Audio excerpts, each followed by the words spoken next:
everybody, and welcome to a very special, very festive edition of Top of the Pods. It is myself, the one and only Ebenezer Scrooge, followed by the one and only Jerry Humbug, and himself. The effort that has been made is nothing short of a first class from the one and only Tom. Tom, how the hell are you?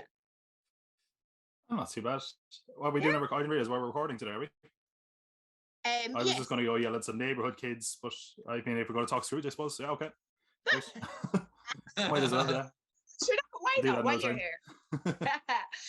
So you may have noticed that we've decreased the surplus population by 1. Our poor little fella Phil is unable to join us this evening. Possibly a bit of undigested beef. Could be a blot of mustard, a crumb of cheese. Or tiny Phil. Or a fragment. I wasn't allowed to say that. A fragment of underdone potato, but there is more gravy than gravy in our Phil, so he should be back to us very, very soon. Surely for our next episode. I hope so. Feel better soon, Phil Scrooge, but we will say nothing. Things disgrace that you're leaving us down. But anyway, but yeah, we do miss you and we love you and we hope that you are okay. So what we're going to be doing on this very special episode of Top of the Pods is we are going to be taking a look at the top 10 adaptations of Charles Dickens' original novella. Actually, I have the full title of it here because it wasn't just A Christmas Carol. Isn't that correct, my dear? Right. It was A Christmas Carol in prose, being a ghost story of Christmas, which is commonly known as A Christmas Carol, the Charles Dickens 1843 novella. I've got the book here just to check my notes, you know. And just as Tom had one standing by, just having a little quick look. Well, this is it. You know what I mean? Here's one Tom read earlier.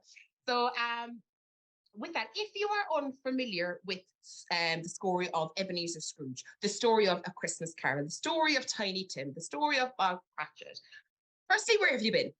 But you never know, for our new generation of the future heroes, you may not have, which is absolutely fine. So to give you an idea of it, it is set in Victorian London. It tells the story of grumpy old miser Ebenezer Scrooge, who is visited by the ghost of his former business associate, Jacob Marley. Ooh, I will never leave that. I live that down from the Muppets. It's just the best song in the whole wide world.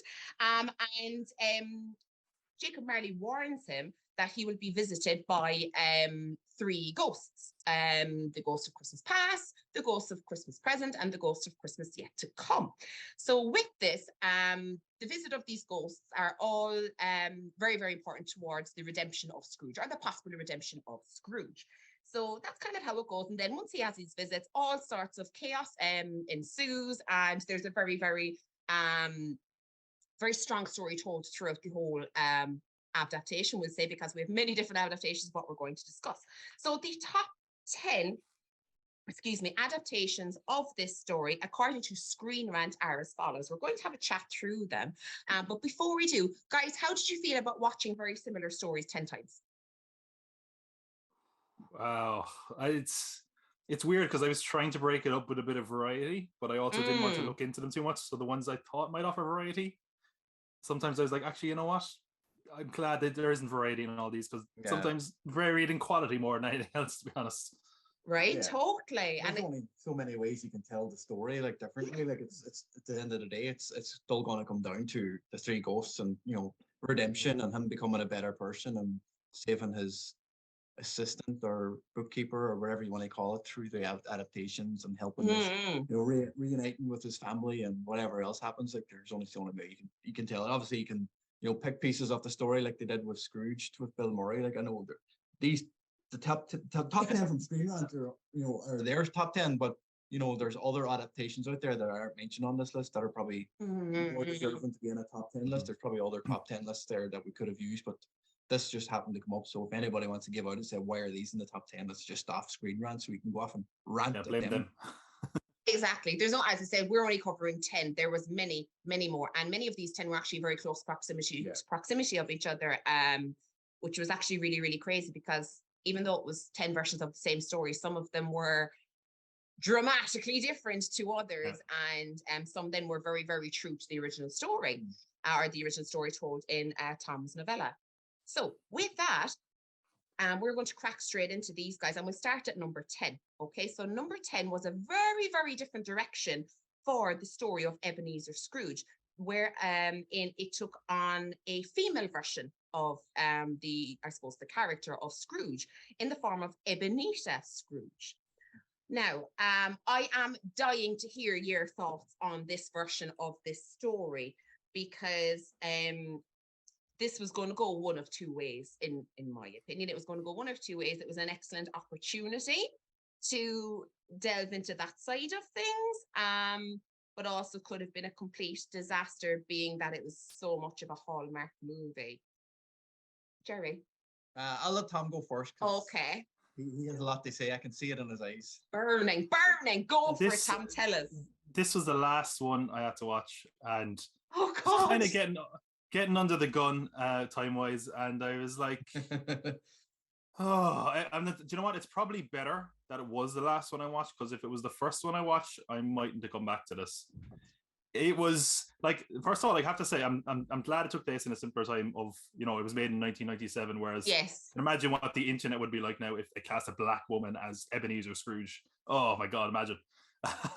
But I mean, it, like, aside from the difference in time, and there's kind of a small bit of kind of civil unrest going into it, of the turbulence of the 50s, 60s, and then later 70s, and the civil rights movement, which I thought was interesting, but they obviously, as you say, it's a Hallmark movie. They don't want to dive into that too much. And because of that, it just felt fairly generic to me. It kind of reminded me of, like, anytime a TV show does their version of A Christmas Carol for an episode. Yes. Yeah. It felt like that dragged out in length to an hour and 20 minutes or whatever it was. Mm.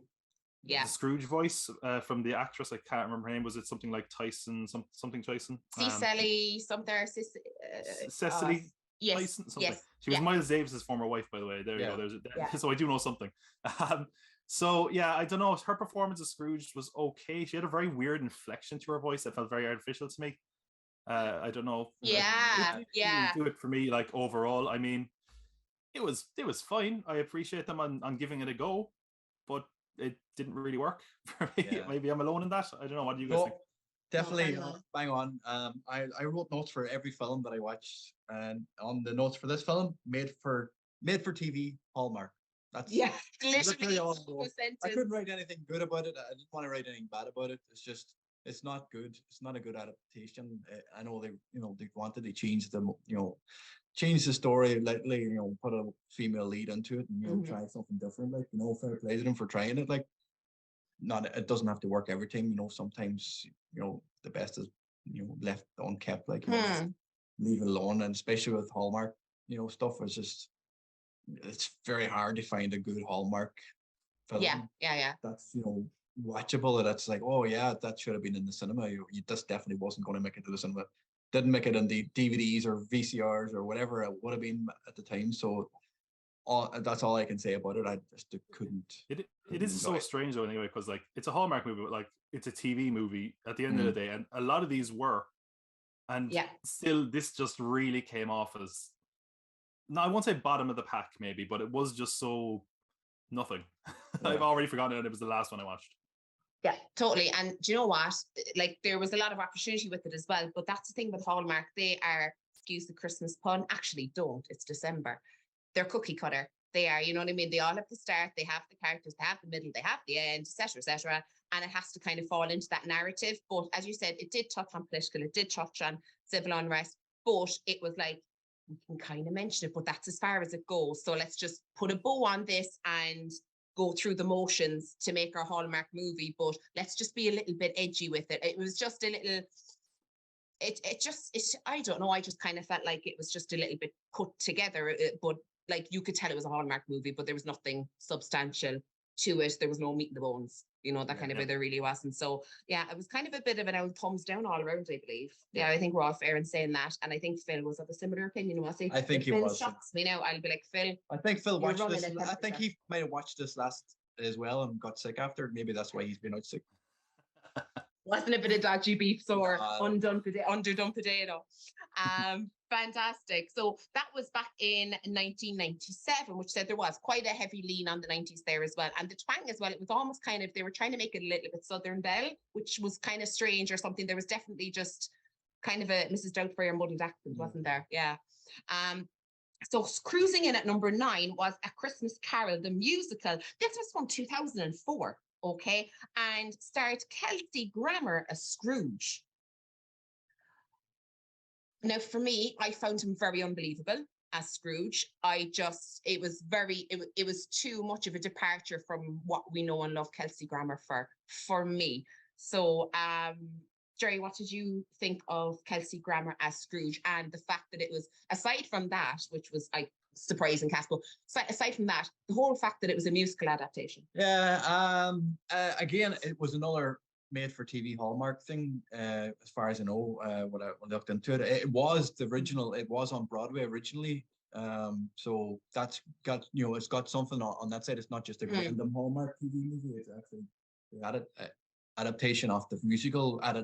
Adaptation into a TV made-for-TV film was, it's always going to be a hard transition. Like, when you're adapting such a classic novel or novella into a musical in the first place. So trying to get it to work on TV in a TV musical just didn't really work for me. I was surprised at how bad it was, considering Kelsey Grammer was in it. So polite. I'm just saying, like, regardless of being in Cheers and Frasier, being Beast from the X-Men originally, like, he was Sideshow Bob, like, and Sideshow Bob's had so many great musical numbers throughout The Simpsons. Like, when I found out he was going to do this, I thought it's going to be like Sideshow Bob, but Christmas. It should have worked. It should have been, like, upbeat and, fucking whatever, like, but just, it was Scrooge die on my chest watching it. It's just, I couldn't get into it at all. And it's definitely down there on the list as well, along with Miss Scrooge for me. It's, other than having Kelsey Grammer, a little bit of music in it, really probably the only thing making it slightly better than Miss Scrooge. Tom, tell us. Yeah, I think you actually hit a lot of what I was going to say. This was probably for me my biggest disappointment out of all of them. Because it was the first one I watched. I was like, Kelsey Grammer, I love Frasier. He's a great singer. It's a musical. And then I was like, Jason Alexander, Jane Krakowski. I'm like, this is amazing. I'm so up for this. And then I watched it. I mean, it's a TV movie. I would say the budget is a lot better in this. They have some really dodgy CGI. It's early 2000s. Buffy the Vampire Slayer style CGI, which doesn't work. No. This was actually also, by the way, I think his first role after Frasier. And imagine coming off like Frasier to this. It's like, I'm going to play a quick game with you guys. We all saw this, right? Can you remember any song from this? No. Nothing. Not there you go. That's all you need to know. We were traveling when we were traveling back from York, and we had Marley and Marley in our head for the last fucking month and a half. And we watched I Hate People. The 1971 with Albert Finney last night or the night before, and the song I Hate People. I Hate People. We'll get into that when we get there. But those songs have resonated with us. Yeah. Like every musical version as I've seen has at least one song where I'm like, oh yeah, this one. Yeah. I kind of at the time I think I liked Jason Alexander's song, but I've totally forgotten it now. It's just very odd. It has a weird well, first of all, Alan Menken does the music, so the music should be amazing. Like when you look at like the pedigree of his work. Jane Krakowski is, I don't know when this started, but like it has a weird trope of like the sexy ghost of Christmas Past. Yeah, and that's not me being a creep. If you look at the footage, he literally comes in and does like a pole dance on the foot of his bed and pretty much sits on his lap. Yeah, it's really weird. It's like an Ally McBeal thing, Yeah. It looks like, when in 30 Rock where they have those fake movies, it looks like one of those. Yeah. It takes weird. The one thing I thought was an interesting idea. It does the Wizard of Oz thing where he sees the ghost in everyday life beforehand, and I was like, oh, interesting. Yes. That was kind of cool. Aside from that, I mean, the accents are really bad. They're like Dick Van Dyke and Mary Poppins, really, really bad. Can I say a really minor complaint I had? Tiny Tim, not sick enough. I give him a bit more polio or something. He does look fine. It's just I'm just like, that Tiny Tim is grand. Wait around 2 minutes. Oh it was like an nasty flu. There's very little I liked about this over reliance on weird CGI that I'm sure at the time people were like, wow, now does not hold up at all. I agree Kelsey Grammer should be a good Scrooge, but I think he does get better. The start of the film, though, he's going around with the weird sourpuss, just going like, "Oh, what's this about Christmas? Humbug, humbug, humbug, humbug." Yeah, it's almost comedic, isn't it? It's just, like I wrote this down. I said he said humbug 5 times in about 15 minutes. Sparingly. You need that. And then there's a weird moment where there's Chinese lanterns in the film. I don't know why I have that note. He's singing along with another ghost and there's Chinese lanterns in the room, and I'm like, that's a kind of weird inclusion. You know, these are just random notes, but these are the things that caught my attention more than the film, I suppose. Yeah. That's the bad thing. Yeah, there you go. Exactly. This is it. And I think at times they forgot it was a musical, and it was just kind of the music was trying to kind of chucked in there now and then. It just kind of forgot what it was supposed to be, and it went from this. I don't know. I just found it at times comedic, and I thought the story was lost of what I was supposed to be watching. When things drag your attention away from where your attention should be, all the ingredients were there, but it's just this is a Christmas Carol, and there's just not everyone can do it justice. On paper, it works, but the execution just. Not at all. Totally. So we're off to a flying start so far, guys. This is it, lads. You know exactly. Let's hope Ream can pull this out the bag, and it only gets better. So with that, we're cruising in at number 8. Okay, taking a little mini cruise in at number 8. Speaking of mini, this was a very, very different turn for the story of Ebenezer Scrooge. Right. We fast forwarded to 2019, and we came across A Christmas Carol, the miniseries. Now, I had never heard of this, didn't even know it existed until Jerry told me. Had you? Can I tell you, this is the only one that I'd seen a bit of, and I'll tell you how far I made it when I tried to watch it originally. The first 5 minutes when someone pisses on Marley's grave and it leaks onto his face, and I was like, okay, I see, I get what you're doing. It's edgy, okay, bye. I never went back to it. Really? I'm not joking. God. And my feelings have, surprisingly, they didn't change much after seeing the whole thing. Really? It stars Guy Pearce, nobody's first choice of an actor. I guess Tom Hardy was busy. Literally, anytime Guy Pearce is in something, he's like the most generic person ever. No offense to Guy Pearce or Guy Pearce fans. It's just like he's so generic. His name's literally Guy. You know what I mean? Like he's nothing for me. I really like. Don't get me wrong. I'm all for like, you know, deconstructions and making something dark. But something I'm learning more and more is that there's so many times where people just do it for the sake of it. Like we're getting Dark Grinch, we're getting Dark Winnie the Pooh now. And obviously this is more depth than those. Those are just generic slasher films. But when I watched this, it really just felt like they made it dark for not much reason except to make it different. It was weird. I thought the pacing of it was terrible as well. We have like Marley in like the end of the first episode. And then it kind of feels like the other ghosts are thrown in towards the very, very end, in my opinion. It just does everything dark without any real purpose. Scrooge was molested. He prostitutes Bob Cratchit's wife in a weird power play game. And I'm like, I don't want to see this guy have redemption.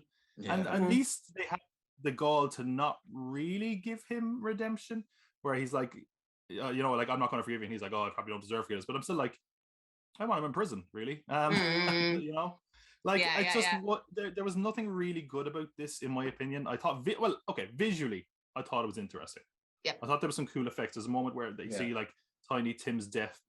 He like drowns, and Scrooge is seeing him up on the ceiling, like he's drowning in the room with him, which I thought was really cool.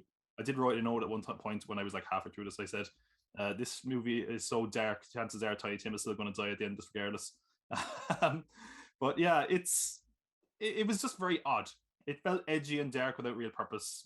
Yeah, I don't know. I thought it was a slog to get through as well. It's 3 hours long. It's brevity sometimes for these works better, and this just didn't work at all for me. Yeah. That's very interesting take on that. Darling, how do you feel about it? I enjoyed it.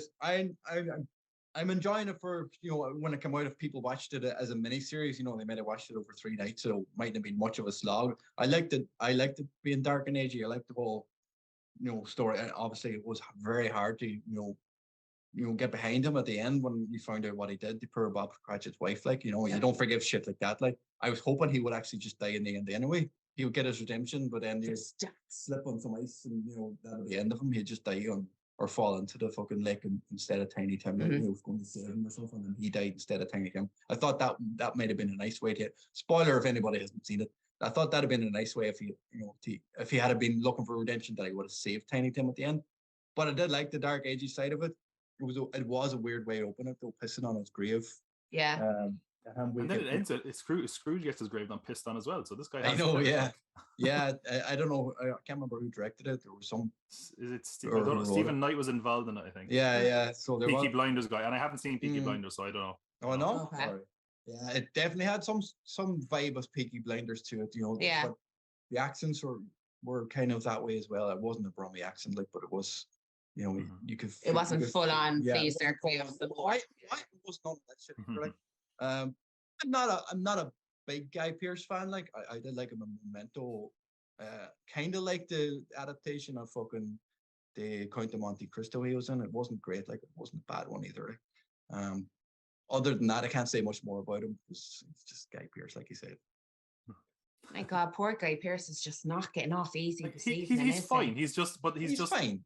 He'll never be. He's ground level. He's not. He's never going to be like. He's never going to under-deliver. He's never going to deliver. Just stay with Guy Pearce. He's a character actor who gets some lead role sometimes. Lads, I swear to God, come here. I have me bitchy moments with the two of you.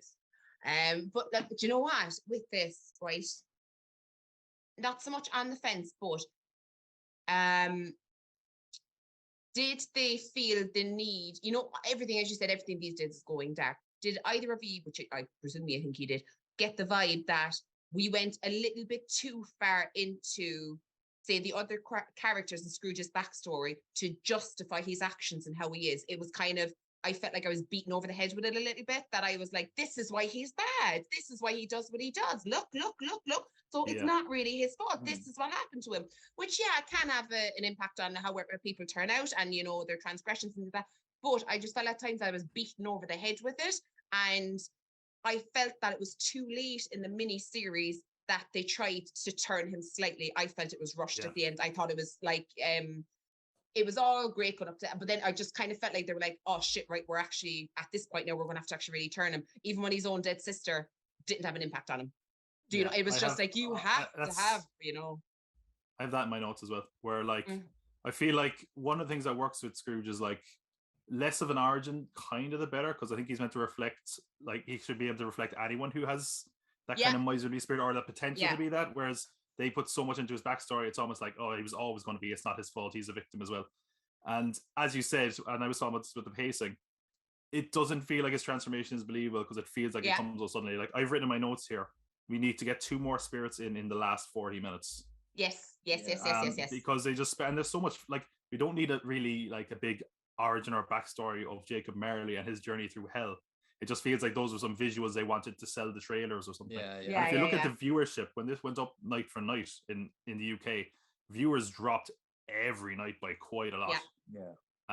I actually did watch this in three goes to try to break it up, and it was tough to come back to it, I will admit. Yeah, definitely. I suppose hard to follow, for lack of a better term. But, when you kind of like, you are gripped to watch the next series or something, in this day and age, we'd binge watch, but, you'd probably have to have a good think about where you were in it before you get back into it. It's compelling isn't a word I'd use when describing this. Right, okay, D-Ream is not making it happen for us, lads. I'm not sure how much better things are getting from that. Screen on top 10 list, by the way. I know, this is Screen on. This isn't ours. This is just our opinion of how we were watching then. We're not all bastards, really, except the 2 guys when it comes to Guy Pearce. Speaking of bad bastards, in at number 7 is 1988's Scrooged, starring the one and only Bill Murray. Bill Murray in this, Cross is everybody's modern day asshole boss that we've all had. You know what I mean? Who just doesn't give a fuck. Planet Cross, population 1, and that is it. We've all had a boss like Lumpy. Let's call a spade a spade. But for 1988, I think you could always kind of root for this version of Scrooged. Like from the beginning, you can kind of tell that it was going to turn. Do you know what I mean? I like the way you're kept until the end to see, well, not so much the end, maybe 2/3 way through. You can see little flecks of one that we'll talk about later, where you think, it's possible, redemption is possible for him. But from this one, it's that cheeky, chappy grin, I think, all the time just had me kind of like going, come on, I just turn. But I do love Scrooge. I do absolutely love Scrooge. But here, the Tiny Tim in this was kind of like, it wasn't really focused on one person. There was a few Tiny Tims in the story, which kind of, I suppose, veered it away from the original. But I still root for I have to say, you know, he is the bastard boss, like, but I mean, I just, from the beginning, I knew. I was like, yeah, come on, let's just get smiling. Yeah, can't say anything bad about this film. It's one of those childhood films I grew up with. Yeah. Bill Murray at his best, even though, you know, during the making of it, he didn't seem to enjoy the process. Yeah.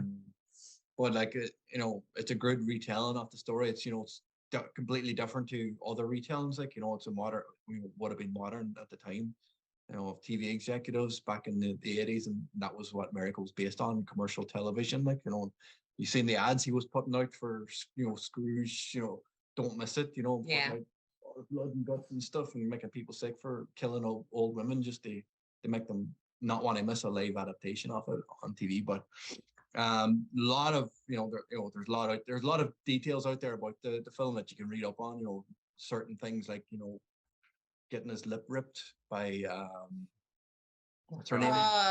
Yeah. Christmas Carol.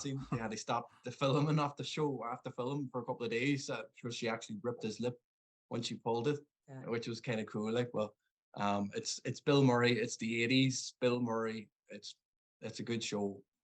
Everybody, I'm pretty sure everybody watches it. As many people as possible watch it every year when it comes out Christmas time. Mm-hmm. It's one of those things you just have to sit down and watch. I literally can't say anything bad about this movie. Oh. I might look at Tom about to piss all over Jerry's grave. I know. I really do feel like a Scrooge. Here's the thing, right? I reviewed this before when Richard Donner died on my podcast, and I said something then, and I kind of still feel the same way. First of all, I was a latecomer to Scrooge. I don't know, is that a factor? I love Bill Murray. Ghostbusters, Peter Venkman is like my total thing. I mean, it's not really a stretch for him to be an asshole, but as an actor. But I will say, like, it's one of those movies that I wish I loved. Yeah. But whenever I watch it, like, I watch it pretty much every second year at the very least. I think it's a great execution of a modern Scrooge, or modern by the 80s standard. I love the idea of a TV exec putting on his own version of Scrooge. Really creative designs for the ghosts, even though I think, you know, Carol Kane's shtick gets a bit annoying. Yeah. I do love, you know, our taxi driver ghost. He's awesome as well. And I do love this skit where he's in the elevator and he meets the ghost of the future yet to come, and he goes like, "Oh, amazing!" It's amazing. Yeah. But the only problem I kind of have with it is that, like, it's not funny enough as a comedy for me, and it's not heartwarming enough as a Christmas film for me. It's kind of in the middle because of that. I think, like, I do enjoy Bill Murray's performance in this. He's like an asshole to like a cartoonish degree, which is funny. Like when he catches like our Tiny Tim, our little kid on set, and he's like gruff, he's like, "What are you doing here?" It's just like that makes me burst my ass laughing. But aside from that, like, it doesn't fully do it for me. I wish I loved it more, if that makes sense. And I can't rate the film on, you know, what I wish it was as opposed to what it is. Yeah. But I do think it is a very good film. I mean, for me, what it does boil down to, what really nails the film, is that final speech at the end where he goes, you know, I want that Christmas feeling. You want it every day of your life, because you can hear his voice cracking, and you're like, that is when it works. And that really is, for me, what totally saves the film. So I do really enjoy it. I kind of wish it was better, but I do think it's a really good version of A Christmas Carol, and certainly a good one for variety, and one of the few kind of variety versions of The Christmas Carol that I think actually works. Yeah, definitely, because as I said, it's very, very different. And to be honest with you, by far my second favorite concept of Jacob Marley. My second favorite. I think he's hilarious when it comes and paints a drink, pours a drink, and he shoots them, and the drink pours out all of the holes, and the rat comes out of his head. I just think it's brilliant. That's a real deceased person who has left us. You know what I mean? It's just it's not a woo ghost. You know, it's just pure fucking. There's no chains. Yeah, exactly. This kind of shit. You know what I mean? I just thought it was hilarious. But big fan of Scrooged. So it's going to take a bit more to crack, Tom. Right, okay. I'm hoping number 6 cracks you, Tom. I really, really am. So cruising in at number 6 is I suppose maybe it's very of its time, especially from when we had seen the likes of Polar Express preceded. Because the first time I thought this was the first few minutes of this I watched, the first thing I thought it was Polar Express. So that would be Disney's version of A Christmas Carol from 2009, where Jim Carrey took on the role of Ebenezer Scrooge. What I find really interesting about this is that the actors were actually made to perform every scene, even though it was a live action animated version of it, that they were made to perform every scene, which is really, really cool. I thought that was pretty cool. But I thought this for Scrooge started out quite dark for me. For Disney, I was like, oh God, all right, okay, I'm listening. But it made me pay attention. But I was a little bit wary that they may have. Now, Jim Carrey shines in this, right? As Scrooge, he shines in this, but I was worried that they might rely a little too heavily on him to carry everything else. But I did enjoy it. Tom, is number 6 Disney's A Christmas Carol the one that broke you? In what sense? If it broke me in that I was like, oh, that nobody will come away from watching this feeling offended. I have like a block on Robert Zemeckis. He did the Polar Express. He did this. There's another stop motion film in there. He did Mars Needs Moms, I think, as well. He had this weird era where he only made these like, Beowulf was the other one I was thinking of. Yeah. He did like these like not stop motion. They're like animated motion capture movies. Yes. I just think they're hideous looking. Like it's such a pointless thing to do. It just feels very soulless to me, and it's very hard for me to get invested. I know some people love the Polar Express. I never really got into it either. I mean, it's like, look, it's nightmarish to look at. It looks like a previs or a demo, like some sort of tech demo to me. I will say, like, Jim Carrey, like, does actually a lot. I think he voices all the ghosts and Scrooge in this. I think. Yeah. I think he made one of them sound kind of Irish, actually, or a bit Scottish or something. But like his Scrooge, I think. This is a weird complaint to have. I can hear Jim Carrey in it too much. Now let me try to explain what I mean by that. So like, a lot of the Scrooges, they're older men. They have that kind of old gravitas to them. But when I hear it, it sounds too much like Jim Carrey doing an impression of old man. Like I hear Carrey's regular voice behind it. Yeah. And that's kind of why it didn't work for me. I mean, I thought it had a few interesting creative choices. Like there's a creative choice where the Ghost of Christmas Present delivers the news that Tiny Tim will die in a very kind of, well, actually, this is a bad creative choice, man. Sorry, he delivers the news that Tiny Tim will die in a lovely, bright, colorful room, and I was like, that feels a bit tonally conflicting. So there's a moment where like he uses like that room though is an interesting idea where he's like using it like kind of like flying the room around and you can see it through the floor. I thought that was an interesting choice, but in general it just seems very pointless. And I think it's more the style they use. Like if Robert Zemeckis directed The Christmas Carol and it was live action and it had Jim Carrey as Scrooge, maybe I'd feel different. Like honestly, I just couldn't really see past the animation. I found it very garish to watch. I thought it was some okay transitions, some moments that had cool cinematography and effects, but overall I just couldn't get past the way it looked, to be honest. It didn't work for me. Yeah, I get where you're coming everything from. so far. I get where you're coming from. For fuck's sake, give him a sweet. Some humbug there. No, I do get where you're coming from with the animation thing. I do understand why they went that way, because some of the things they got away with in the Polar Express and this movie, like you couldn't do with a live, a live adaptation of it. You couldn't do live action.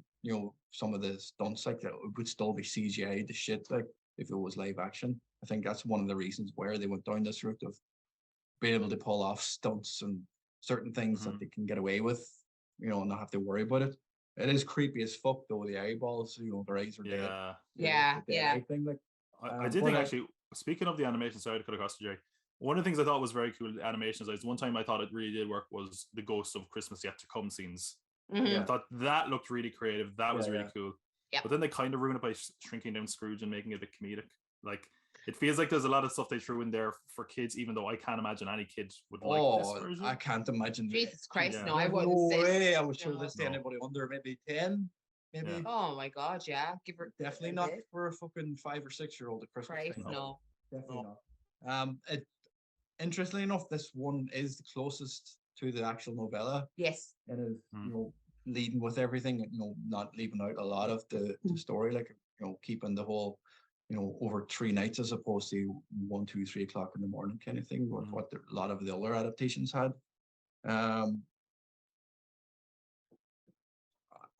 It's up there. It's not in the top 3 or 4, but it's better than a lot of the other adaptations we watched on the list, mainly because I did like Jim Carrey's performance in it. I know you can hear his voice, but when you know it's Jim Carrey, it's Jim Carrey. It's same with Tom Hanks in the Polar Express. You know it's Tom Hanks. It's, he's playing all the characters and all the adult characters in the Polar Express. You know they're all Tom Hanks as well. Like, yeah, I enjoyed it. So that was number 6. Tough crowd. Having a great time with it. I know. Do you know what I mean?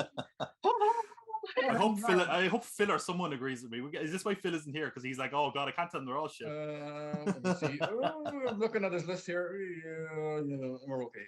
Yeah, Phil's grand. Phil was running a fever. He's fine. But with that, so that was number 6 with Jim Carrey's presentation of how he thinks Ebenezer Scrooge and most of the characters should appear, reaching the halfway point, just beyond the halfway point. I'm hoping this does somebody for something, because I have very little wrote on this version of A Christmas Carol. Patrick Stewart and Richard E. Grant partied like it was 1999. Because from 1999, we had, of course, their version of A Christmas Carol. I have 3 words wrote down for this, and they were, it was fine. That is what I have wrote down for this version of this movie. It was fine. I don't have a lot of notes for this one, yeah. Right? I'm glad it's not just me.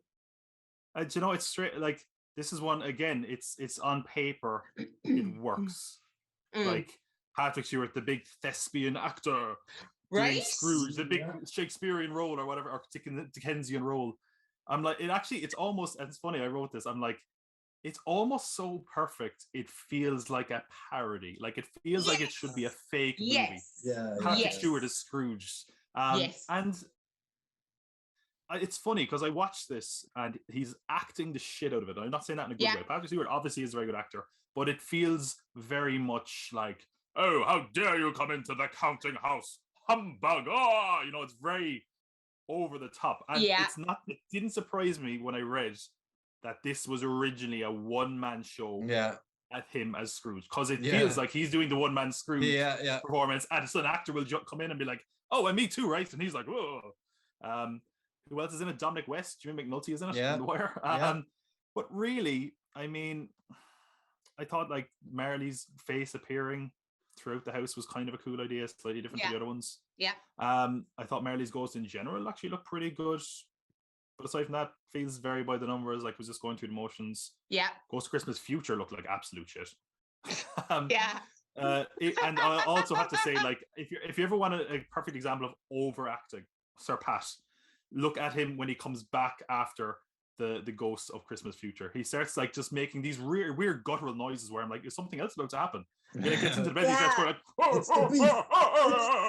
And you're it's like, the beef. Yeah, it's like, oh my god, is he turning into a werewolf? What's the next scene? Totally. Really another one that felt like a bit of a disappointment, because I feel like it should have been perfect, and instead it was just like, yeah, that's a Christmas Carol with Patrick Stewart. That's I don't know what I expected. Yeah. It was a movie with someone else in it. Yeah, that's the best way. It was the movie. I have to agree with you there. It's basically tick the box. You have to star in this movie, in a movie adaptation of your one-man show, just to put a note on your CV or something, and that's pretty much all he did. Like, there was nothing memorable about it other than the fact that Liz Smith reprised her role as Mrs. Dilber she was in the 1984 version of A Christmas Carol, so she was the only person who played the same character. It's cleaner, wasn't it? So that's all I got out of it, other than Patrick Stewart. Yeah, totally. As you said, it should have been great. Everything was there, all the ingredients were there, but the cake just wasn't tasting good in the end, and it was just overacted the shit out of it. And I think if if you were going for an audition for something, you would overact the shit out of it to show what you can do, right? But this is Patrick Stewart. Patrick Stewart can walk into the room and just go boo, and you'd be like, you're hired, because why? Your reputation and your tone and your delivery just precedes you. So yeah, definitely. And I think that might have been a case of this, but I don't know, did we jump too soon with him? So Patrick Stewart, Richard E. Grant, Dominic West, a whole lot of you, it's fine. and we're happy that you did it. Next. So moving on to number 4. Something very positive came out of this one for me, I have to say, which we'll discuss in a second. We had another musical adaptation of the remarkable story that we are discussing, called Scrooge from 1970, and Albert Finney took up the role of Ebenezer Scrooge in this. I will hang tough on my wording of what I have to say about this. Okay, Darling, please enlighten us. It was a musical version. It wasn't as bad as the Kelsey Grammer musical version. Albert Finney kind of overacted as much as Patrick Stewart did. A lot of the musical, like we said earlier, the musical numbers in it are very memorable. There's some really good, upbeat, even though during a funeral, upbeat songs, and there's a very good song that I'll let you talk about because I know it's one of your favorite songs of all time at this stage. Because totally, I'm singing it since. It was one of the few adaptations nominated for Oscars. Actually, 4 Oscars it was nominated for, and won a Golden Globe for Best Actor for Albert Finney in a musical or comedy. Who was actually only 33 at the time. I looked that up. That is insane. Isn't it? So the young Scrooge in the film was actually him at his own age, and they just He's only a slapped a little pup, makeup on him. Yeah. But it was actually Richard Harris who was actually originally cast in the role. And got it quite right. Oh. Unfortunately. Other than that, there's not much else memorable about it. The songs are more memorable than the story. That's, it's again that this was the last one we watched, so we had watched the story of Scrooge unfold, 10 times by this stage. So and we took a break between this and the other ones. We took a break. We had a flight in New York for 5 days. That's the last one. These Christmas cards are too much. We need to get on a flight. I was like, fuck this. Did you see Patrick Stewart? We're out of here. Book a flight. You didn't want to bump into him and stuff in New York either, or like point the finger at him. We just tell him it was Tom. It was great. But yeah, that's as much as I can take it away from it. With the two big musical numbers is all I took away from this. Yeah, definitely. And I'm not a fan of either musical adaptation of this story at all. I'm really not. And this one more tolerable than Kelsey Grammer's, the one that starred Kelsey Grammer, definitely more tolerable. But as you said, I think the music outshone the movie because there were so many songs in this, and the fact that I can remember 2 of them is just, for me, for a movie that speaks volumes, especially when you have the likes of the Muppets playing in the back of your head all of the time. This, for me, was more shiny shoes, governor, than the version with Kelsey Grammer. It was just a little bit too, I didn't know whether they were going to pick my pocket. I didn't know whether they were going to skip to my loo or whether they were going to run off into the sunset Lincoln Arms. It was just a little bit too, I know it's musical, but it was just a little bit, the performances were just a little bit too theatrical for me. It was just like, oh, please do what? It was just, after a while, it was irritating in my ears. I was just like, fucking hell, all right, I know where you're from. But massive shout out to I Hate People. It's just in my head and I just love it. And then I saw a poster for a Tom Hanks movie today where he's like, he loves left. A man called Otto or something. Right. And I was like, oh my God, a woman called Liz. It was just like, I like to be left to my own or something like that. The slogan was on the movie. That was amazing. That, and obviously, thank you very much, because that song where he's just dancing, it's just amazing. I just thought this is brilliant. And those 2 songs just made that musical adaptation. I did say never have I related to Scrooge more when he said, I hate people. I was like, yeah, I get it. I could be Scrooge. Yeah. I want that on a t-shirt, and then it says here, Scrooge 24/7. I want that on a shirt. Amazing. Tom, how was this for you? I guess I'm just born to be the contrarian on this podcast. I actually really like this. I have to say, I'm glad you said Albert Finney overreacted. I thought the same. He was very like, he was. It sounds like he walked off the set of Oliver Twist, and this is very much. It feels like another, like it came out after Oliver. It feels like it was because of the success of Oliver. Yeah, it definitely feels that same kind of vibe. But I don't like Oliver. I quite like this. Maybe it was because it was towards the end. The end was in sight of me watching these films. I don't know. But I thought, first of all, I thought Mary's Ghost looked pretty good, especially for a film that's over 50 years old now. I thought there was one. Yeah, exactly. I like, how cool is that? Like, and also we have like some really cool visuals. Like, I thought, first of all, I really put some of the later films to shame, like a lot of films really haven't nailed the doorknob face of Marley. Yeah. Yes. This one did it really well. Yeah. It did. And then when he gets into the house, a fucking ghost carriage comes at him. And Yeah, I was like, yeah. oh, this is awesome. I was so into it then. I will say this Scrooge has got sick burns. Did you catch what he says when he sees three ghosts? He goes, huh, 3 ghosts, huh, 3 humbugs. Got him. Oh, I'm surprised those ghosts weren't killed again with what an epic roast. Oh man. But what I did think like was weird. Like, first of all, like there is some good songs in this, and I'll get to the big one in a sec, but Yeah. I thought like the characterization of some of the characters was very different as well. The Ghost of Christmas Present was kind of a dickhead to Scrooge, and he came off like genuinely an alien. Yeah. Did you get that part? He was like, I visited this planet, and he goes, this strange creature. At one point, he calls him a weird little man. I was like, what the hell is going on? I thought it was really funny. I also have to say, I really enjoyed, like, thank you very much. I loved the comedy of him thinking everyone was funny, thanking him. Yeah. And the coffin going out behind him. And I was like, oh, any minute now they're going to reveal it. But then I was like, oh, they can't reveal it because they have to do the pointing at the grave scene. Yeah. And I just thought that was so comedic, and the song was really catchy. Yeah. And then I'm like, well, how would you up the ante after doing a big musical scene? They fucking send Scrooge to hell. Hell. I was like, what weird 70s surreal shit is this? Oh man, I thought it was really cool. Ghost of Christmas Future also looks like shit in this. They very rarely seem to nail that in these movies. I will say, I will say it really does take its time to like wrap up. Yeah. Like he gets back into his bed and then there's like another 20 minutes. I'm like, okay, come on now, we're there. Yeah. But yeah, they also just remade this for Netflix in animated form, I should say. Yeah. I haven't seen it. No, I haven't watched it. No. It got mixed reviews apparently. But did they keep the same song in it? I heard they did, and that's what I found interesting because I looked at like the blurb at the top of Wikipedia and it was like it got mixed reactions. There was criticism for the songs, and I'm like, huh, that is interesting. Did they screw up the songs, or is it just that the songs don't hold water anymore? Don't hold. They stay in it for the next generation. Don't really understand why you'll be singing. Again, I don't know if I'm gonna jump in and watch it, but I think I've had enough food for the moment. But no, I actually quite enjoyed this. I will say more than I expected to. I don't know. Old musicals have a sort of a scale and a warmth to them and a sincerity to them that kind of tends to win me over. It was the same when we watched Fiddler on the Roof, you know. Yeah. It's very hard not to get finally we found into one that melted my heart a little bit. Hey, there we go. Way, my God. We're 1 for 7 or something. There you have 10, you lads. We're on a roll now. Look, you see, they can get better. So with that, then from that was number 4, wasn't it? Excuse me. So moving on to number 3. Another one entitled to Christmas Carol, of course. Oh God, very close to my year of birth. 1984 brought us Ebenezer Scrooge in the form of George C. Scott. Now, George, this for me, I'll go to town on this first if you guys don't mind. I actually quite liked this one.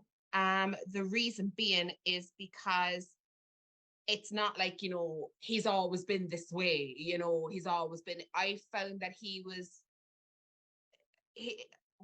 whatever his issue is, his anger, his misery, his dickheadedness, his frivolity, I think it was all kind of directed towards his circumstances. And he was reacting to what was going on around him, as in, like, you know, people are so happy about him. Like, what have you got to be happy about? You're broke. It's a waste of fucking money. It's, you know, it was more reactive as opposed to, like, you know, I came out the womb like this, you know. So I kind of like that as well. And that it wasn't just all of a sudden like this light bulb moment that, oh, do you know what? Now I'm going to take Christmas in my heart. And, you know, it was kind of drip fed. You know, that kind of way all the way kind of through it. I just thought that was a little bit more kind of building up to his change as opposed to aha, which some of them did when we talked about pacing earlier on. But I actually quite I really enjoyed that aspect of it. I really liked that it wasn't just this whole big fast change, and that for me that was probably his change was one of the best. Agreed. How do you feel about it? Yeah. I think I mean, this is one of my favorite Scrooge performances. I think George C. Scott is so damn good in this. Yeah. And yeah, he's theatrical but more reserved than some of the other performances we have. He genuinely comes off as a very angry and sad person throughout. Yeah. he's more resistant, I would say, to change than some of the other ones we've had as well. Yep. But I found his the characterization of Scrooge, as you said, really, really good. Like if we go like the comparison of like we are on about the Dark Guy Pearce version, where it gave a million different excuses and it felt like too much, where it went too far. Here, I think they got the balance just right. Yeah. Where he lost his sister, he lost the love of his life. Yeah. And it all boils down. There's one line where they're all dancing and they were like, "Oh, you're dancing then," and he goes, "Oh, there was a reason to dance then." And it just hit me right there. Yes, in the Yeah. fields. Where I'm like, yeah. they got it. They got this right. Yeah. I also will say this was a TV film as well. It doesn't feel hindered by that at all, which is rare on this list, I would say. One thing I especially like, and this is a very, very strange compliment because you don't get it very often. I thought the lighting in this was fantastic. Yeah. Very atmospheric. Really well done. I mean, first of all, I thought the Ghost of Christmas Present was not taking any of his shit as well. I don't know why, but for some reason the Ghost of Christmas Present is always the one they fuck around with the most when they try to change these versions. He's like just calling Scrooge under shit a lot. Really intense.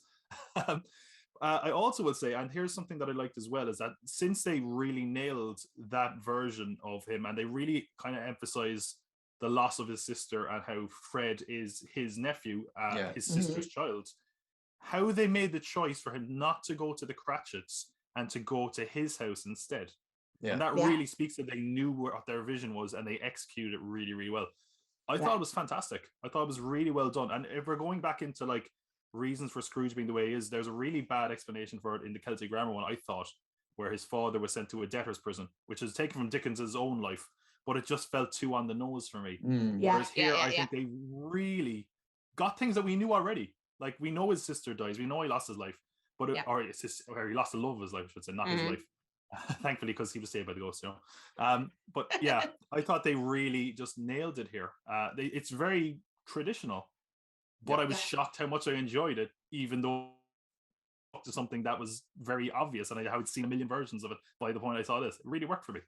Yeah, I agree there. Yeah, we have to agree on that one. Definitely right up there as one of my favorites. He was excellent in it.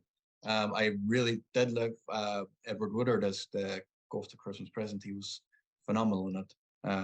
Like you said, he really hit the nail on the head when it come to whatever he was doing to him.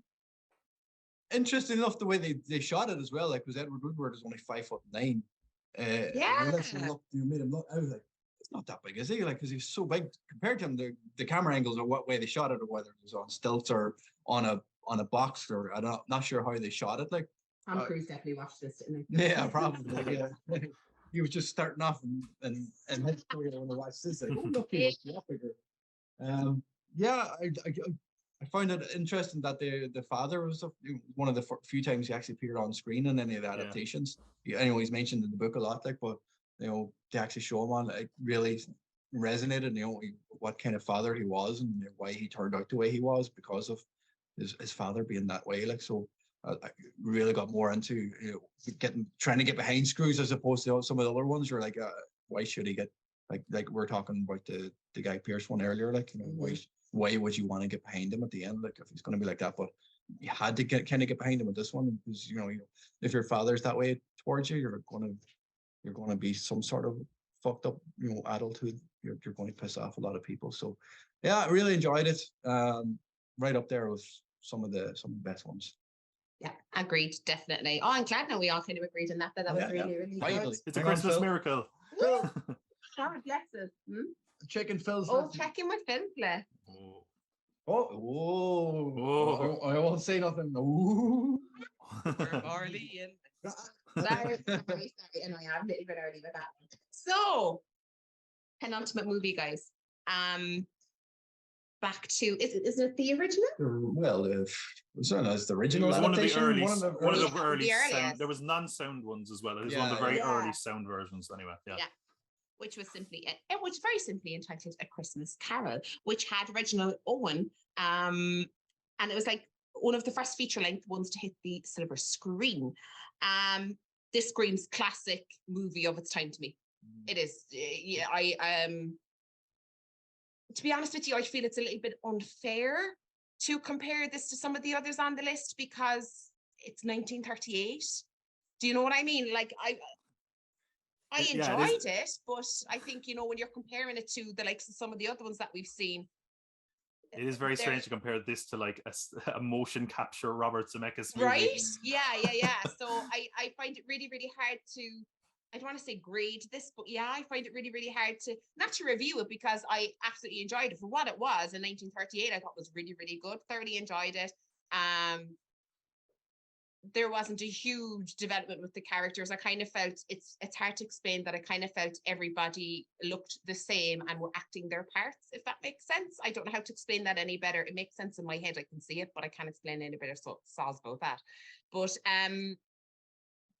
yeah, I wish this was not on the list and that it was an honorable mention, because I just find it super, super hard to compare it to the others, because for 1938, I thought it was pretty on the money. Yeah, I enjoyed it. It's for the era, for the time it was in, the 1930s, 1940s. A lot of people acted very much the same. Like there wasn't, a lot of. That's a good way of putting it. Well, there wasn't a lot of drama schools. There wasn't a lot of besides people doing Shakespearean roles. There wasn't much else to bounce off. They weren't looking back on 50 years of movies to get experience from or get inspiration from. Here's something I remember once they told me when I studied film in college at one stage, and they were telling us that early films, like since there were so many people coming from the theater, your reactions had to be big because the people were very far away or there was no sound system. Yes. Yeah. And I think in early films you can definitely tell that everyone's kind of like, oh well, I say no, it's like very big over the top, no real nuance to it. Yeah. But I mean, like, I thought it was, it's kind of one of those things where like it's like charming in that films like this are still viewable. It's like it's and it has that kind of old classic quality. I mean, it definitely feels very kind of sanitized, maybe family friendly. There's no kind of love subplot in it, which was a bit odd. Fred is in it quite a bit. You could sit and watch this with kids. Yeah, you know what I mean? Like it's never going to be dark for them days. Like I thought it was a bit kind of weird. Like first of all, there's no like dreariness or sadness to it, as mentioned, but like I did find it weird. Like Reginald Owen's accent, like he's British, but his accent was very odd. And a lot of the accents in general are very weird. There's one line I made note of. I said the British accents are the worst, and then someone says, "I say, governor, the old stinker," and I was like, "What?" It's really weird. Just like feels very like someone who's never met a British person. Yes, it was more their idea of how it should be. Yeah. Again, I did think the ghost effects were again almost adorable, because they're so old, and you're like, oh, it's nice, Yeah. But aside from that, I mean, I would say the Ghost of Christmas Future looks like shit again. But then again, this film is old as shit, so it seems like a very minor complaint. I thought it was quite nice, quite enjoyed it. I don't know if I'd watch it. It's kind of, I don't know if I'd keep watching it every year, but it was enjoyable. Yeah, it's nice. Well done. Reginald Owen reminded me of Biff Tannen. Old Biff Tannen from Back to the Future 2, who went back in time with the almanac to give the young Biff. Like I was wondering if Robert Zemeckis took inspiration from this before he went off and made his version of Scrooge when he was making Back to the Future. It's like, oh, what can I make Biff Tannen look like? Maybe Scrooge kind of vibe off him, something like that. Because he really, really, like, I was like, all I kept thinking of was old Biff Tannen throughout this whole movie. I couldn't think of anything else. And old Biff Tannen does have a cane as well. Yeah, he does. Yeah. Whoa, so I was wondering maybe there's some Zemeckis time traveling again. All connected. And this is kind of a time traveling film. If you look at it, they are traveling through time. Yeah. Oh my God. So what we're saying is Back to the Future is our number one Christmas Carol movie. Maybe it is in some sort of way. Do you know what I mean? Biff, oh well, is he Biff? Yeah, he kind of gets good at the end of the first film. He's waxing. Biff Scrooge. Yeah, definitely. Kind of a face turn. You call it a face turn.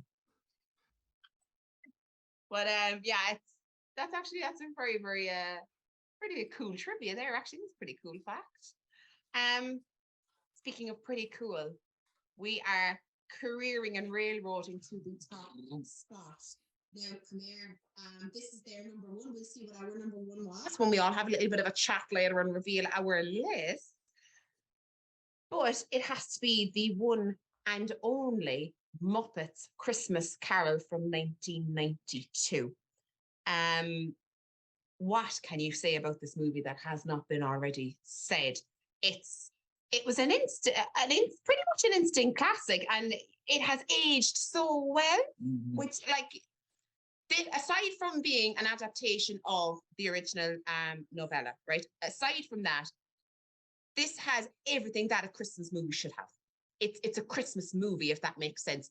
Anybody can sit down and watch this movie. Anybody. You can sit and watch with your kids, with your friends, with your husband, with your partner. It doesn't matter. You can sit and watch this with absolutely anybody, and everybody will enjoy it, and everybody will giggle, or everybody will, just have the cockles warmed off them at some point during the movie. It's just one of those. Love the fact that the story is narrated. I love the fact that the story is narrated, which makes it easier for everybody to watch, especially kiddies. Yourself, kiddies, what's going on? What's going? Who's that? Who's that? When you've got two Muppets telling the story, like, do you know what I mean? To hold the attention, fabulous. And the fact that, I'm sorry, Michael Caine, like 11 out of 10, I think he's one of the best. I absolutely think he is. And the contrast between him and the Muppets is just so stark. It shouldn't work, but this could be very, very comedic. This could have been very, very sillier, we'll say. It could have really, really not worked, but it absolutely did. I'm a massive fan of this, but I'm dying to know what you think. I'm hoping you feel this. Jesus Christ, I hope Tom doesn't. He's in a good mood, Christ. But we'll come straight to Tom. Tom, tell us what you thought of Muppets Christmas Carol. I'm going to say 2 words. I don't think I've ever said on this podcast. Don't think I've ever said on mic. Don't think I've ever said on video before. It sucks. No, I'm only fucking. No, I'm only fucking with you. Oh my God. Those 2 words are perfect film. Yeah. This, I genuinely do not trust someone who does not like this film. I have no notes written down for this. I could speak for this film for hours, and it would come not from my head, but absolutely from my heart. This film is amazing. It's one of only 2 films I watch every year. That and It's a Wonderful Life. Yeah. I actually did a Christmas World Cup last year on my own channel, Pop Called Pod. And it was really unfortunate that they met in the semi-final. So Muppets Christmas Carol got the shaft. Wow. But I only because I have to be like, It's a Wonderful Life is a film. So, but then again, who was in the final? It was Home Alone, I think, against this or something. It was a close one anyway. But, I could go on about this film for days. I mean, I love the Muppets anyway. Yeah. You put them in this film that just absolutely works. I wish they did more of these adaptations because I love every one they've done. Michael Caine said when he did this, he was going to play like the Royal Shakespeare Company. And it is a fantastic choice because it makes it all the more believable when he does get to the end and he's singing and smiling because you genuinely didn't believe it could happen at the start of the film. He is fantastic. It is shockingly faithful to the original, by the way. Dickens narrates the book, obviously. Yeah. And there's that. I remember when I first read the book, I had obviously seen the Muppets version. And there's a joke where he says, and Tiny Tim, who did not die. And I was like, oh, that's a great Muppet joke. Yeah. That's in the book. Yeah. I'm shocked. I mean, the songs, I have to fight most of the year not to sing these songs in the middle of the year like a nutcase. I've had a Thankful Heart stuck in my head. Since we figured out we were going to do this, I mean, aside from that, like it being funny, entertaining, it has some really heart-wrenching moments. Like I saw this in the cinema, which, by the way, never a better time to see this film. It's in some cinemas for its 30th anniversary. Wow, that's right. I'm also my 30th anniversary, so that's another reason I love it. Also, it just got put up on Disney Plus with the new song, or well, not with the new song, but the song finally reinstated, When Love Is Gone, which is a fantastic song, and it's the first moment where you kind of see Scrooge's humanity, so it's a shame it was never really cut. And Michael Caine, that scene alone makes you almost well up. But that emotional scene where we're in the future and we're with Tiny Tim, and you have to remember, this is also the first film they did after the death of Jim Henson. Yeah. And Kermit the Frog says something along the lines of, and I'm going to paraphrase in case I fuck it up and no one can call me out in the comments. Life is made up of meetings and partings, and we will never forget Tiny Tim or this first parting that was among us. And my heart just dies. It's so sad to hear Kermit say that. But it's also so true. Yeah. It's such a powerful line, and it's amazing that's being delivered by a puppet frog. Like, honestly, this was a 1-horse race for me. Yeah. As soon as I think when we might have said this at the end of the last episode, and I was like, well, I can tell you what's number 1. Because this is not only my favorite Christmas film, It's the only one that makes me get that Christmassy feeling. Yeah. It's one of my favorite films, hands down. I'm just going to stop talking because I genuinely will eat up all the time. It is outstanding. I love it to bits. Such a good show. Yeah. And Oh, totally agree. It's right. It's definitely probably my favorite Christmas movie of all time. Ever since I didn't watch it when it first came out. It took me a long time to actually sit down and watch it. Probably maybe about 10 years ago, I saw it for the first time. Yeah. And honestly, I could watch it maybe 4 or 5 times every Christmas. You know, it's one you just have to keep watching. Like if it's on, I'll watch it. I'll put it on just for the hell of putting it on. Like I said, the musical numbers in it are brilliant.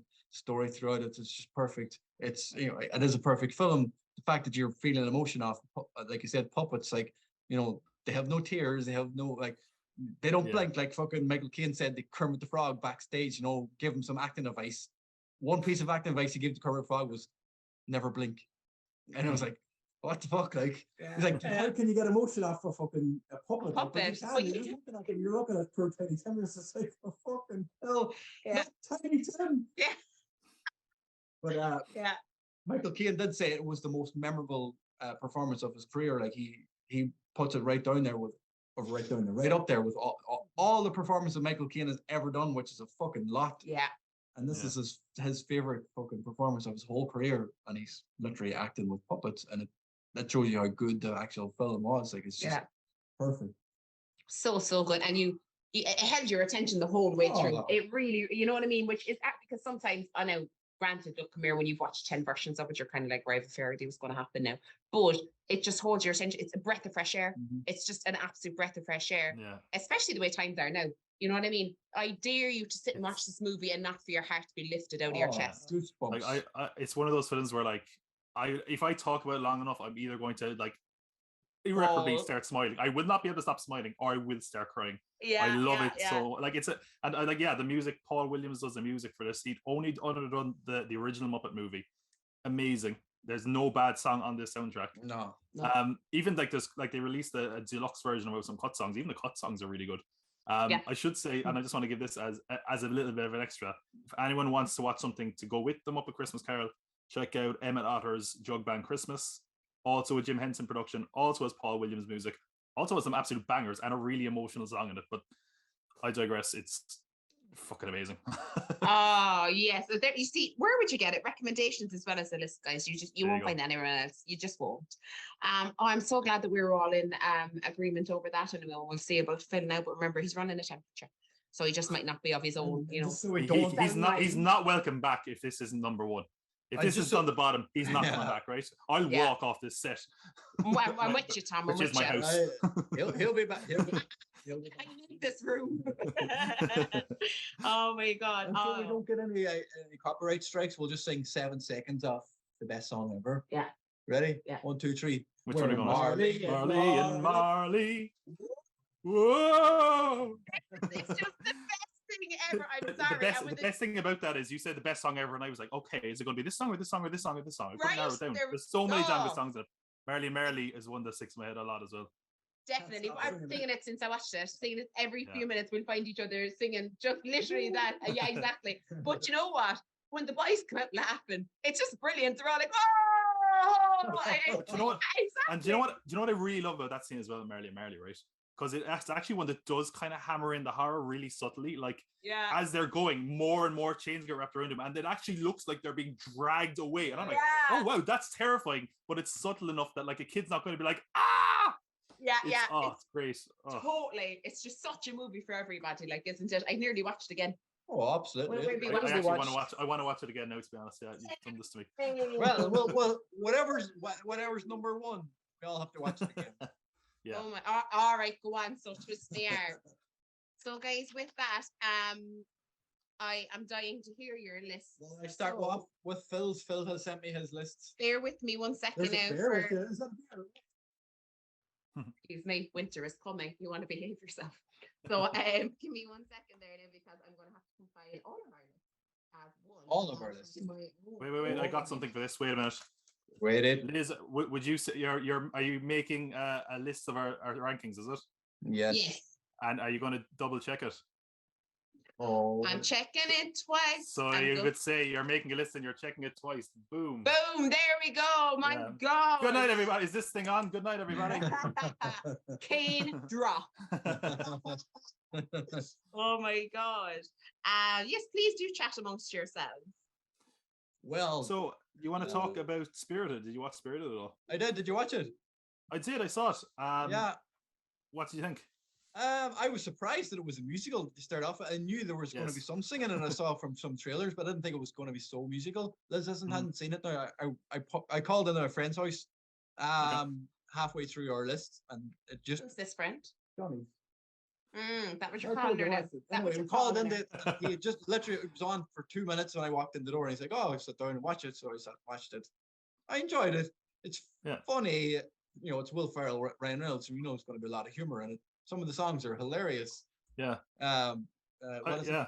A good day. So good afternoon. Oh, good afternoon. Yeah. Sorry, I'd say like I kind of walked into it not kind of having high expectations. Yeah. And maybe it was I think it was the perfect movie to watch after having seen so many of these and maybe Game of Thrones because it did feel like a very fresh take on it. Yeah, it was a completely different take on it. It could have been, maybe it could have been funnier, I think. But it was creative. If it wasn't a musical, yeah, it probably would have been. Yeah. They probably would have. I did think the songs were very good. Actually, there was at least one or two good songs in it. Yeah. So yeah, one of two Scrooge versions at the moment. Yeah, I like the backstory. Of Will Ferrell's character, where they're coming from, and why they go out every year to find someone, and that's part of the story of the Ghost of Christmas Present from the novella. Is he has 1,843 brothers or 42 brothers because that's how long. The book was based on 1843, so that's how many years there was between that, and that's why there's so many brothers. So like that backstory of Will Ferrell, where he came from, and why they do this every year. Honestly, if that was like, if we had to list that, that would be pretty high up my list. Actually, I quite thought it was quite good. Maybe it was just because it was good to watch after having seen all these Christmas carols. Or maybe it was just because it was fresh enough for me in my head. Maybe I'll watch it next year and be like, actually, no. But, I enjoyed it. We'll have to watch that again properly. The Spirited one. It is good. Like, very surprised at the dancing between the two of them.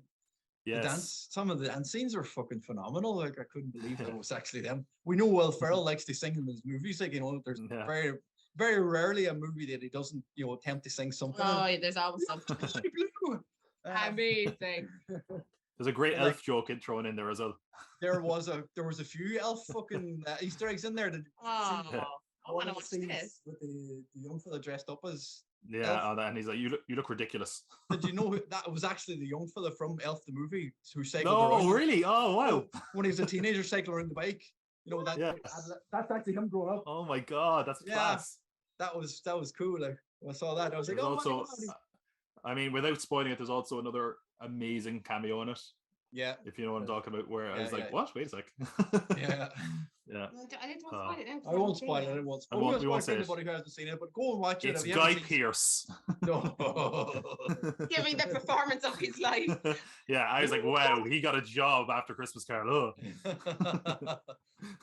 The votes have been counted. We have compiled top of the pods. Top 10 list of the adaptations of what I said earlier. I will never remember that to say it again, but of A Christmas Carol, the novella from 1843. Number 10, there is no massive surprise that it's Ms. Scrooge. Not a popular choice among our cast here, but look, it is what it is. But number 10, a very deserving place. Number 9, no surprises either, I'm sure for many of us, was A Christmas Carol starring Kelsey Grammer. Our lovely little musical adaptation came in at number 9. Careering on the tracks of that is number 8 is A Christmas Carol with Patrick Stewart, which prior to watching it, I thought would have been scoring pretty highly, but unfortunately it didn't due to Patrick giving it a little bit too much. Number 7 came in with Disney's A Christmas Carol. So we have our animated live action version. Do you think they'd come down with a nice little acronym for that, maybe, or something that's like, stop motion. Motion capture. Motion capture. Yeah. I think they kind of died off mostly now, anyway. Yeah. Yeah. When I think motion capture, I think of like A Nightmare Before Christmas. Well, it's kind of like what I mean? video game. Yeah, I suppose that's true. So that was number 7. In number 6, 1970 Scrooge with I Hate People. That literally, this is like top of the pops, isn't it? Though I'm sorry, that'd be forever known for the musical numbers in that, because it really did huge justice to the movie. Number 5 came everybody's favorite villain boss, Bill Murray, in Scrooged. Number 4 came A Christmas Carol's miniseries. That scored quite highly, but I think it's still to say. With number 3, 1984's A Christmas Carol. Number 2, 1938. Oh, sorry. Number 3. Ooh. Sorry. Oh, it's a fix. Number 3 is A Christmas Carol from 1938. Number 2 is A Christmas Carol from 1984. And no surprise that across the board, as mentioned previously, the one, the only, heartwarming, unforgettable, tingly toe, Christmas, all the feels in my heart, the one and only, the Muppets Christmas Carol. And I don't think anybody, as Tom said, I don't think anybody could disagree with that. And if so, you are made of stone. Yeah, I would fight anyone in the comments who disagrees. There you go, lads. And Tom's got a left hook, I tell you this much, mate. Yeah, and I'm carrying this cane around with me from now on. There you go. Like this cane is not called Michael, by the way. Wee. Hey, boom, boom. There we go. I think you should call it Michael going forward. I'm not in his honor. I think it would. And stick a little bit of hair around the sides. You know what I mean? Yeah. Business up the top party around the sides. I think you could put a little bit of that on it. So that was our top 10 list for Top of the Pods for this episode. Thank you all for joining us.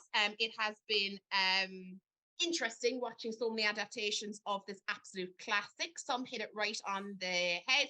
Some maybe missed the mark by a couple of miles. But that said, it was very, very enjoyable to relive this story. Please make sure to tune in to our social media. So our Twitter, our TikTok, our Facebook, our Instagram. Make sure to find out when our next episode will be.